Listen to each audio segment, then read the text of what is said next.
한 차례 높은 수준으로 개발되고 있다.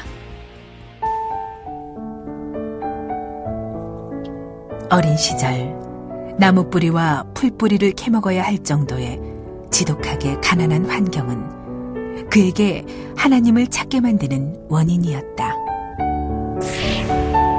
또한 자신이 보잘것없는 존재라는 컴플렉스는 오직 성자 주님께 지혜를 간구하는 기도의 문을 열게 해주었다.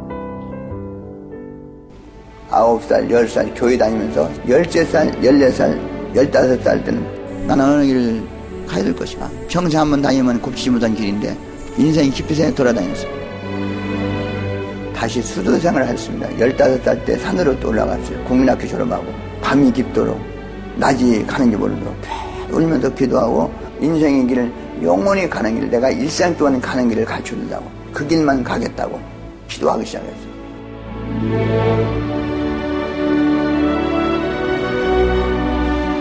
이때부터 마치 신부가 신랑을 사랑하듯 성자를 모시고 섬기며 사랑한 그는 주님께 성경 속 진리를 배우게 된다. 그리고 죄악으로 물든 세상에 떠내려가는 자를 건져내야겠다 결심하며 전국에 전도하러 다니기 시작한다. 불쌍한 사람을 도와주고 hun연히 보고 같이 친구가 되고 그들에게 하나님 말씀을 전해주고 예수를 믿으라고 해주기도 하고 살은 것이 기억납니다.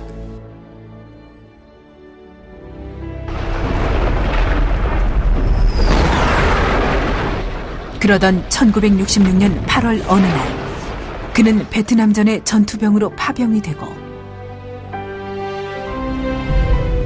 수시로 포탄이 날아드는 긴박한 환경 속에서 적군이고 아군이고 할 것 없이 날마다 죽음을 맞이하는 모습을 바라보며 인생의 허무함과 생명의 소중함을 뼈저리게 깨닫게 된다. 이 세상 사람들이 전쟁을 해서 왜 하느냐? 평화를 위해서 하는데 싸우는 게 평화가 아니라고. 투쟁 속의 투쟁이 평화다고 하는데 그것이 아니다. 싸우지 않고 사랑하고 이해해주고 할 때 평화가 오는 건데. 그는 상대에게 총구를 겨누지 않으면 자신의 생명이 위험한 상황에서도 생명을 사랑하라는 하나님의 말씀을 절대적으로 끝까지 지켜 행한다. 나는 월남에서 수십 번 꼭 죽었겠네 사는 거야. 벌써 시체 다 없어졌어.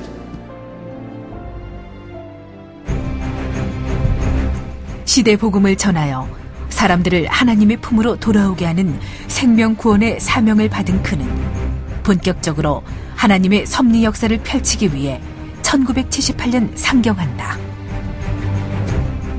시골서 올라왔을 때 도표 그리고 가방 하나 그리고 뭐 특별한 것이 없었습니다.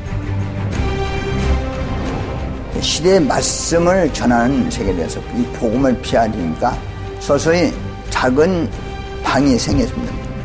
나를 통해서 하나님이 서서히 새로운 역사를 그렇게 해 오셨다는 것입니다.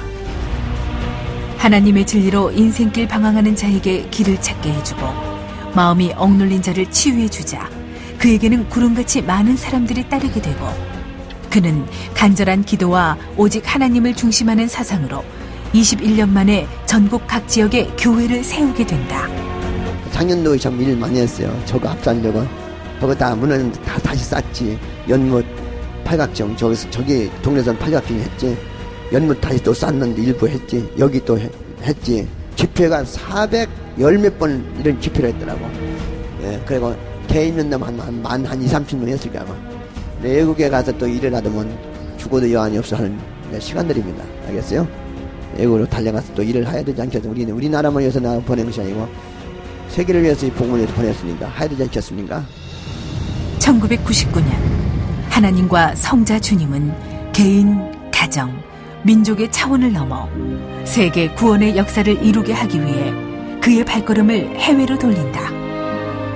그는 프랑스, 이탈리아 등 유럽 각국을 돌며 각 민족을 위한 애타는 심정의 기도로 회개의 조건을 세운다. 알아주는 자 하나 없는 상황이었지만 어느 누구보다 하늘의 심정을 깨달았기에 한 사람 한 사람에게 먼저 다가가며 주님의 사랑과 희생정신을 몸소 보여준다. 그리고 결국 그는 하나님과 인류를 향한 사랑이 바탕이 된 기도와 말씀으로 세계 50개국의 섭리 역사에 촛대를 꽂는다. 나는 인류를 구원시키고 싶었어요. 사망에 있는 사람들 생명을 구원시키고 싶어요. 그런 말씀을 주었어 또 하나님. 그래서 그걸 전해주는 거예요. 내 목적은 하나님의 목적이요, 또한 나의 목적이요.